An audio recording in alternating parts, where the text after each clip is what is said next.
so happy that you're visiting your Auntie Elisabeth. Hey, I have something for you. Would you like to take a sweet or a chocolate? Okay, I just put them here, and if you like to, just feel free and take one, okay? How are you today? You cannot sleep? Oh, this isn't good. But I have a good idea. I have my fairy tale book here. It's from the Brothers Grimm, and I will read a fairy tale to you, okay? So, just make yourself feel comfortable. Take a seat where you like to. You can take a seat on the couch or on the bed, or you can sit next to me if you like to, okay? And today I will read Little Red Riding Hood to you, okay?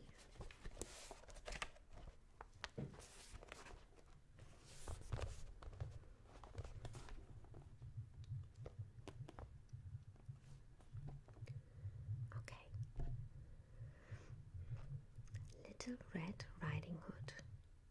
Once upon a time, there was a little girl who was so sweet and kind that everyone loved her.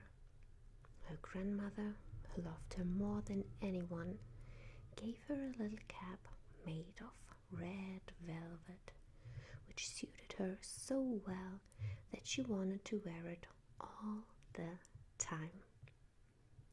Because of that, everyone took to calling her Little Red Riding Hood. One day, her mother said to her, "Little Red Riding Hood, I've got a job for you. Your grandmother isn't very well, and I want you to take her this cake and a bottle of wine. They make her feel a lot better.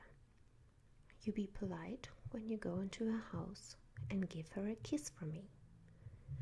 Be careful on the way there, and don't step off the path, or you might trip over and break the bottle and drop the cake. And then there'd be nothing for her. When you go into the parlor, don't forget to say, 'Good morning, Granny,' and don't go peering in all the corners." "I'll do everything right, don't worry," said Little Red Riding Hood and kissed her mother goodbye. Her grandmother lived in the woods, about half an hour's walk away. When Little Red Riding Hood had only been walking a few minutes, a wolf came up to her. She didn't know what a wicked animal he was, so she wasn't afraid of him. "Good morning, Little Red Riding Hood," said the wolf. "Oh, thank you, Wolf, and good morning to you. Where are you going so early this morning?" "Oh, to Granny's house." "And what's in that basket of yours?" "Oh, Granny's not well. I'm taking her some cake and some wine. We baked the cake yesterday, and it's full of good things like flour and eggs, and it'll be good for her and make her feel better." "Where does your granny live, Little Red Riding Hood?" "Well, I have to walk along this path till I come to 3 big oak trees, and there's her house, behind a hedge of hazel bushes. It's not very far away. About 15 minutes walk, I suppose." "You must know the place," said Little Red Riding Hood. The wolf thought, "Now this dainty young thing looks a very tasty mouthful. She'll taste even better than the old woman, but if I'm careful, I'll be able to eat them both." So he walked along a while with Little Red Riding Hood, and then he said, "Look at those flowers, Little Red Riding Hood. Aren't they lovely? The ones under the trees over there, Why don't you go closer so you can see them properly? And you seem as though you're walking to school, all serious and determined. You'll never hear the birds if you go along like that. It's so lovely in the woods. It's a shame not to enjoy it. Little Red Riding Hood looked where he was pointing, and when she saw the sunbeams dancing here and there between the trees, and how the beautiful flowers grew everywhere, she thought, "Oh, I could gather some flowers to take to Granny. She'll be very pleased with those. And it's still early. I've got time to do that and still be home on time." So she stepped off the path and ran into the trees to pick some flowers. But each time she picked one, she saw an even prettier one of a bit further away. So she ran to get that as well. And all the time she went further and further into the wood. But while she was doing that, the wolf ran straight to the grandmother's house and knocked on the door.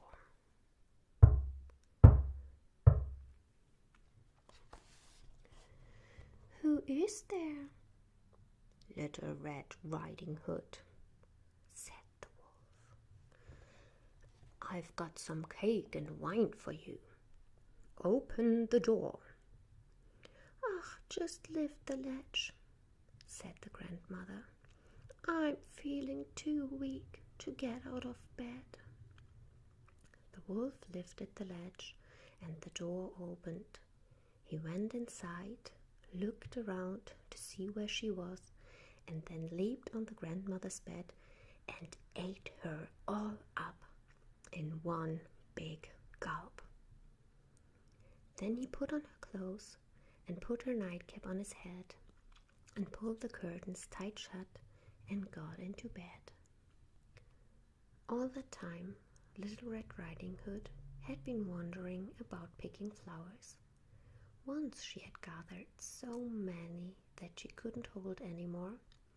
She remembered what she was supposed to be doing and set off along to the path to her grandmother's house. She had a surprise when she got there, because the door was open and the room was dark. "Oh my goodness," she thought. I don't like this. I feel afraid, and I usually like it at Granny's house." She called out, "Good morning, Granny." But there was no answer. She went to the bed and pulled open the curtains. There was her grandmother, lying with her cap pulled down and looking very strange. "Oh, Granny, what big ears you've got." "All the better to hear you with." "Granny, what big eyes you've got." "All the better to see you with." "And Granny, what big hands you've got." "All the better to hold you with." "And oh, Granny, what a great, grim, ghastly mouth you've got." "All the better to eat you with." And as soon as the wolf said that, he leaped out of bed and gobbled up Little Red Riding Hood. Once he'd swallowed her, he felt full and satisfied, and since the bed was so nice and soft, he climbed back in, fell deeply asleep, and began to snore very loudly indeed. Just then, a huntsman was passing by. The old woman's making such a noise," he thought. "I'd better go and see if she's all right." He went into the parlor, and when he came near the bed, he stopped in astonishment. "You old sinner," he thought. "I've been looking for you for a long time, and found you at last." He raised his rifle to his shoulder, but then he put it down again because it occurred to him that the wolf might have eaten the old lady and he might be able to rescue her. So he put on the rifle and took a pair of scissors and began to snip open the wolf's belly. After only a couple of snips, he saw the red velvet cap, and a few snips later, the girl jumped out. "Oh, that was so horrible," she said. "I was so frightened. It was so dark in the wolf's belly." And then the grandmother began to clamber out, a bit out of breath, but not much the worse for her experience. While the hunter helped her to a chair, Little Red Riding Hood ran outside to fetch some heavy stones. They filled the wolf's body with them, and then Little Red Riding Hood sewed him up very neatly, and then they woke him up. Seeing the hunter there with his gun, the wolf panicked and ran outside, but he didn't get very far. The stones were so heavy that soon he fell down dead. All three of them were very happy. The hunter skinned the wolf and went home with the pelt. Granny ate the cake and drank the wine, and Little Red Riding Hood thought, "What a narrow escape. As long as I live, I'll never do that again. If Mother tells me to stay on the path, that's exactly what I'll do." And they lived happily ever after. So, and now go to bed and sleep well. Good night.